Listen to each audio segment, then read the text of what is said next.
দুই ধরনের মারা কিয়ামতের দিন আল্লাহর দরবারে আসামি হবে। ওই মায়েরা সন্তানকে দুনিয়ায় যতই আদর করুক না কেন, কিয়ামতের দিন তারা আসামি হয়ে যাবে আল্লাহর দরবারে। খুব গুরুত্বপূর্ণ একটি বিষয়। আমরা সবসময় মনে করি সন্তানদের মনে শুধু জিজ্ঞেস করা হবে যে তোমার মা বাবার সাথে কি আচরণ করেছো, কি করেছো।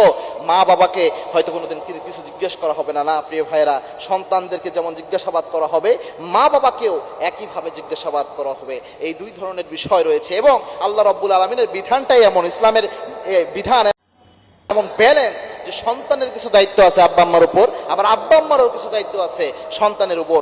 একবার ওমর রাদিয়াল্লাহু আনহুর জামানায়, ছোট্ট একটা ঘটনা বলতেছি সংক্ষিপ্তভাবে। ওমর রাদিয়াল্লাহু আনহুর জামানায় একজন আব্বা এসে ওমর রাদিয়াল্লাহু আনহুকে বিচার দিলেন যে আমার সন্তান আমার উপর কোনো হক পালন করে না। সাইয়েদনা ওমর রাদিয়াল্লাহু আনহুর সিস্টেম ছিল এক পক্ষের কথা শুনে কখনো রায় দিতেন না। বিগত সময় আপনারা 16 বছর দেখেছেন, এক পক্ষের রায় শুনে ওই সময় ফাঁসির আদেশ দিয়ে দিত। আল্লামা সাইদি রহিমাহুল্লাহ সহ আলী হাসান মোহাম্মদ মুজাহিদ যত লোক ছিল